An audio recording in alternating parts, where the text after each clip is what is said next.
নমস্কার, আমি উর্না। শুরু করছি প্যারালাল ঝলক। ডিজিটাল মিডিয়ায় এই প্রথম আপনারা দেখছেন বাংলায় খেলার বুলেটিন। আজ শুরু করব ফুটবলের খবর নিয়ে। ফুটবলের যাবতীয় সব খবর নিয়ে আমাদের বিশেষ সেগমেন্ট খেল সকার।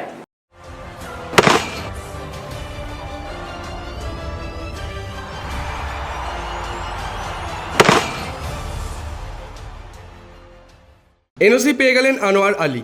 তার ফলে ইস্টবেঙ্গলের হয়ে খেলতে তার আর কোনো বাধা রইল না। যতদিন না তার নির্বাসন ও জরিমানা নিয়ে কোনো সিদ্ধান্ত হচ্ছে, ততদিন পর্যন্ত লাল হলুদ জার্সিতে মাঠে নামতে পারবেন তিনি। তবে পিএসসি পরবর্তী শুনানি 30শে সেপ্টেম্বর। সেদিন নির্বাসন ও জরিমানা নিয়ে সিদ্ধান্ত হতে পারে। তার আগে লাল হলুদের হয়ে খেলতে পারবেন আনোয়ার। সুপার সিক্সের ডার্বি মুখোমুখি গতবারের চ্যাম্পিয়ন মোহামেডান স্পোর্টিং এবং ইস্টবেঙ্গল। এবছর চ্যাম্পিয়ন হওয়ার দৌড়ে অনেকটাই এগিয়ে লাল হলুদ। ম্যাচের আগে কোচ বিনোদ জর্জ জানালেন যে ডার্বির গুরুত্ব তারা জানেন। নৈহাটির বঙ্কিমাঞ্জলি স্টেডিয়ামে সমর্থকদের চাইছেন তিনি। Tomorrow we playing in Niyati, so not in our East Bengal ground. So I just want to say the fans come and support us like a 12th man. So we know the responsibility. Our players know the responsibility. So we will play the same style of play, same attacking game. Hope for the best. So I know boys can do a good job tomorrow. So come and support us. AFC champions league tour প্রথম ম্যাচে তাজিকিস্তানের FC রফসানের সঙ্গে draw করল মোহনবাগান। যুব ভারতীতে ম্যাচের পরেই উঠে এলো অনেক প্রশ্ন। এক, জানাই ছিল তাজিকিস্তানের সঙ্গে আমাদের মানে তেমন বড় তফাৎ নেই, তবু কেন এত রক্ষণাত্মক মানসিকতা মোহনবাগানের? দুই, শুরু থেকেই বোঝা গেল রবসন দলে অনেক বিদেশি থাকলেও সেই বিদেশিরা আহামরি কিছু নয়, তবু আক্রমণাত্মক হতে কেন এত দেরি করলেন মোহনবাগান কোচ হোসে মলিনা? প্রশ্ন তিন, সবচেয়ে বড় প্রশ্ন, গ্রেগ স্টুয়ার্টকে কেন প্রথম থেকে নামানো হলো না? যেখানে আরও বিদেশি ফুটবলার খেলানোর সুযোগ ছিল, সেখানে শুরু থেকে স্টুয়ার্টকে না খেলিয়ে কি ভুল করলেন মলিনা? চার, রক্ষণাত্মক মানসিকতার জন্যই স্টুয়ার্টকে শুরুতে নামানো হয়নি। তিনি নামার পর বুঝিয়ে দিলেন কোচের সিদ্ধান্ত কত বড় ভুল ছিল। গ্রুপ লিগে ইরান ও কাতারের ক্লাবের মতো শক্তিশালী প্রতিপক্ষের বিরুদ্ধে খেলতে হবে। সেখানে এফসি রফসানই সবচেয়ে সহজ প্রতিপক্ষ। তাদের বিরুদ্ধে জিততে না পারার মাসুল হয়তো পরে দিতে হবে। অধৈর্য হয়ে উঠেছে মোহনবাগান জনতা। জয় আসছে না, বাড়ছে হতাশা। তারই ফলে কোচ মলিনাকে শুনতে হচ্ছে গো ব্যাক ধ্বনি। তার উপর আস্থা হারিয়েছেন সমর্থকদের একাংশ। কিন্তু কোচের দায় কতটা? সত্যি কি মোহনবাগানের খারাপ পারফরমেন্স জন্য দায়ী মলিনা? সমর্থকেরা তো রেজাল্ট চাইবে ভাই, সমর্থকেরা তো রেজাল্ট চাইবে। গো ব্যাক তো বলবেই, তারা তো অধৈর্য হয়ে যাবে। কারণ তোমাকে এটা তো মানতে হবে, ফুটবলের সাফল্য ছাড়া কিছু হয় না, এটা তোমায় মানতে হবে। হাবাসের ক্ষেত্রে হলে আমি বলছি আমরা দুটো ম্যাচই জিতে ফিরতাম। যে দুটোতে 2 গোল করে লিড নিয়েছি, সেই দুটো ম্যাচই বার করতে পারতাম। এনার চিন্তাধারার সাথে হাবাসের চিন্তাধারা অনেক দর্শনের তফাৎ আছে এবং তার জন্য মোহনবাগানকে ভুগতে হয়েছে। কিছুক্ষণ খেলার মতো ফিট জেমি ম্যাকলারেন। বুধবার এফসি রফসানের বিরুদ্ধে তাকে রিজার্ভেও রেখেছিলেন কোচ মলিনা। কিন্তু প্রশ্ন হলো, কবে পুরো সময় খেলার মতো ফিট হবেন ম্যাকলারেন? কৌতূহলী অপেক্ষা মোহনবাগান জনতার। ম্যাকলারেন সম্পর্কে কোচ মলিনা কি বললেন শুনে নিন। He's closer to return to the pitch, right?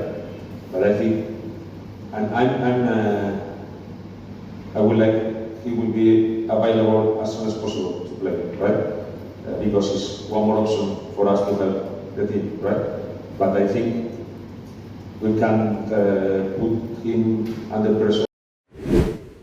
শুক্রবার মিশন কেরালা ব্লাস্টার্সে বেরোচ্ছে ইমামি ইস্টবেঙ্গল। বৃহস্পতিবার কলকাতায় সেরে নিল চূড়ান্ত প্রস্তুতি।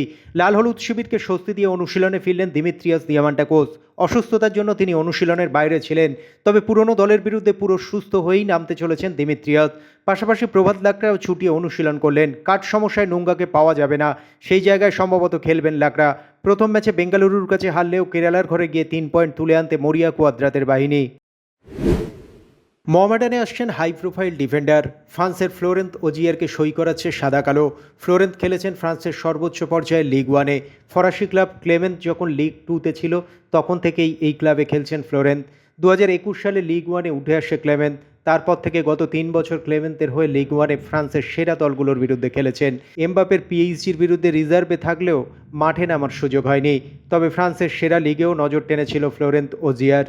কাদেরের পরিবর্তন হিসাবে এই হেভিওয়েট ফুটবলারকে নিয়ে আসছে মোহামেডান। স্বস্তি মিলল হায়দ্রাবাদ শিবিরে। আর্থিক দুর্যোগ কাটিয়ে বিসি জিন্দাল গ্রুপের তত্ত্বাবধানে নতুনভাবে পথ চলা শুরু করে দিয়েছে তারা। এবার তাদের ওপর থেকে তুলে নেওয়া হলো ট্রান্সফার ব্যান। জানুয়ারির উইন্টার উইন্ডো থেকেই খেলোয়াড় সই করাতে পারবে তারা, আর রইল না কোনো সমস্যা। এআইএফএফ এবং ফিফার পক্ষ থেকে বৃহস্পতিবার এই সিদ্ধান্ত জানানো হয়েছে। ইন্টারকন্টিনেন্টাল কাপে ব্যর্থতার জের ফিফা র্যাঙ্কিংয়ে আরও 2 ধাপ নেমে গেল ভারত। ভারতের বর্তমান র্যাঙ্কিং 126। চলতি বছরের জুলাইয়ে প্রকাশিত হওয়া তালিকায় ভারতের র্যাঙ্কিং ছিল 124। নতুন কোচ হয়েছেন মানোলো মার্কুয়েজ। ইন্টারকন্টিনেন্টাল কাপে অভিষেক হয় তাঁর। প্রথম টুর্নামেন্টে চূড়ান্ত ব্যর্থতার মুখে পড়েন কোচ, ফলে তালিকায় আরও নিচে নেমে গেল ভারত। চ্যাম্পিয়ন্স লিগে গত বছর ফাইনালে ইন্টার মিলানকে হারিয়েছিল ম্যানচেস্টার সিটি, কিন্তু এবার গ্রুপ পর্বের শেষ ম্যাচে মিলানের বিরুদ্ধে গোলশূন্য ড্র করল তারা। এই ম্যাচে গোল পেলেন না আর্লি হ্যালান্ড, যদিও তার সামনে দ্রুততম 100 গোলের রেকর্ড গড়ার হাতছানি ছিল। এদিন ম্যাচে চোট পান কেভিন ডি ব্রুইন। তার চোট এতটাই গুরুতর যে দ্বিতীয়ার্ধে তাকে আর মাঠে নামানো সম্ভব হয়নি। পরের সপ্তাহেই আর্সেনালের বিরুদ্ধে খেলতে নামবে ম্যানচেস্টার সিটি।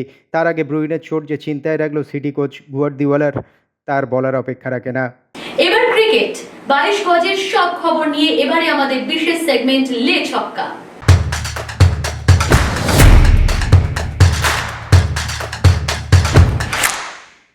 চেন্নাই টেস্টের প্রথম দিনের শেষে ভারতের স্কোর 6 উইকেটে 339। দিনের শুরুতে ব্যাটিং বিপর্যয়ের মুখে পড়লেও অশ্বিন জাদেজা জুটি সেই অবস্থা কাটিয়ে দিয়েছে। Pace bowler Hasan Mahmud 4 wicket নিয়ে এলোমেলো করে দেন ভারতের টপ এবং মিডল অর্ডার। যদিও তৃতীয় সেশনের পুরোটাই ছিল ভারতের। 144 রানের ষষ্ঠ উইকেট হারানোর পর 2 স্পিনিং অলরাউন্ডার রবিচন্দ্রন অশ্বিন ও রবীন্দ্র জাদেজা সপ্তম উইকেটের রেকর্ড 195 রান তুলে ভারতকে ভালো জায়গায় পৌঁছে দেন। চিপক মাতিয়ে দিলেন রবিচন্দ্রন অশ্বিন। ঘরের মাঠে কেরিয়ারের ষষ্ঠ শতরান করে ফেললেন। বাংলাদেশের বিরুদ্ধে তার দ্বিতীয় শতরান। দিনের শেষে অপরাজিত রয়েছেন 102 রানে। শুধু দুরন্ত শতরানই করলেন না, একই সঙ্গে রবীন্দ্র জাদেজাকে সঙ্গে নিয়ে বিপদ থেকে উদ্ধার করলেন দলকে। 144 রানের ষষ্ঠ উইকেট পড়ার পর জুটি বাঁধেন অশ্বিন জাদেজা। অবিচ্ছিন্ন সপ্তম উইকেটে রেকর্ড রান তুলে হাসি ফিরিয়ে আনলেন ভারতীয় শিবিরে। জাদেজা অপরাজিত রয়েছেন 86 রানে। ম্যাচের মধ্যেই খুনসুটিতে মাতলেন ঋষভ পন্ত ও লিটন দাস। ভারতের স্কোর যখন 3 উইকেটে 28, তখন ব্যাট করতে আসেন ঋষভ পন্ত। 16 ওভারে স্ট্রাইকে ছিলেন পন্ত। তিনি 1 রান নেওয়ার চেষ্টা করেন, কিন্তু যশস্বী জয়সওয়াল রান না নিয়ে পন্তকে ফিরিয়ে দেন। বলটা চলে যায় গালির কাছে। লিটন দাস সেখান থেকে বলটা তুলে উইকেটের দিকে ছোঁড়েন, কিন্তু বলটা লাগে ঋষভের গায়ে। এরপর পন্ত লিটন দাসকে ডেকে কথা বলেন। স্টাম্প মাইকে শোনা যায় তিনি বাংলাদেশের উইকেট কিপারকে বলছেন, ওকে বলটা দাও না, আমায় মারছো কেন? উত্তরে লিটনও কিছু বলেন, তবে তা শোনা যায়নি। ঋষভ পন্থের আউটে হতাশ ভারতীয় দলের কোচ গৌতম গম্ভীর। মধ্যাহ্নভোজনের সময় এমনিতেই ব্যাকফুটে ছিল ভারত। বিরতি থেকে ফিরেই মনঃসংযোগ নষ্টের ফলে আউট হন ঋষভ পন্থ। হাসান মাহমুদের বলে লিটন দাসের হাতে ক্যাচ তুলে দেন। 52 বলে 39 রান করে ফিরে যান তিনি। ঋষভ নিজেও হতাশ এভাবে আউট হয়ে। মাঠের মধ্যে তাকে হতাশা প্রকাশ করতে দেখা যায়। ড্রেসিং রুমে গৌতম গম্ভীরের শরীরী ভাষাতেও তখন শুধুই হতাশা। 2008 সালে ভিক্টোরিয়া মহিলা ক্রিকেট দলের ব্যাটিং কোচ হিসেবে যোগ দিয়েছিলেন প্রাক্তন শ্রীলঙ্কান ক্রিকেটার দুলীপ সমরবীরা। এবার নিজের দলেরই এক মহিলা ক্রিকেটারের সঙ্গে জোর করে সম্পর্ক স্থাপনের অভিযোগ উঠল তাঁর বিরুদ্ধে। অস্ট্রেলিয়ার শৃঙ্খলা রক্ষা বিভাগের তদন্তের পর তাঁকে 20 বছরের জন্য সে দেশের ক্রিকেট থেকে নির্বাসিত করা হলো। ফুটবল ক্রিকেট ছাড়াও নানা খেলার নানা খবর নিয়ে এবারে আমরা দেখে নেব উইং প্লে।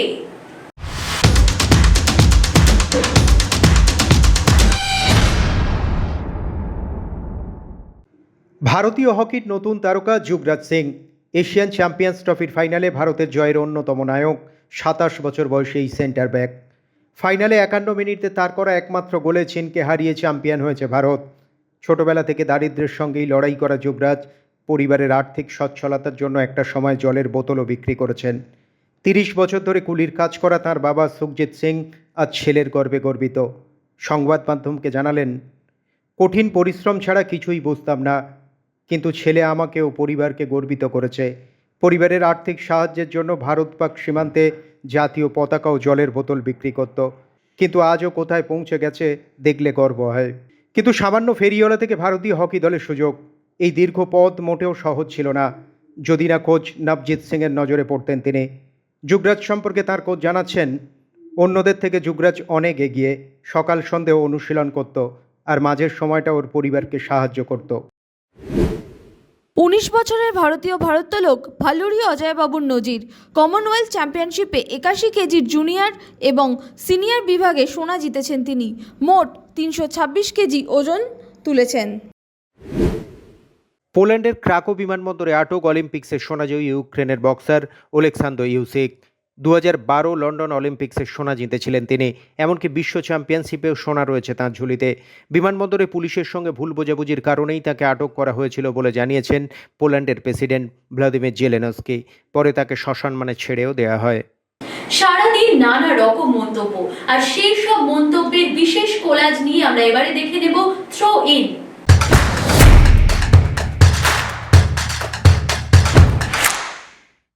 আমি হতাশ। চেষ্টার কোনো অভাব আমাদের মধ্যে ছিল না, সুযোগ কাজে লাগাতে পারিনি।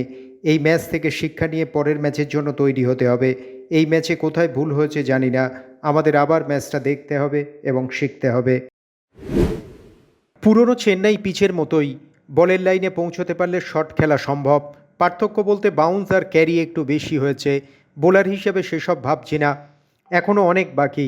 ব্যাটারদের সুবিধা থাকবে, তেমনই নতুন বল সামলানো চ্যালেঞ্জিং হবে, এখনও আর্দ্রতা রয়েছে।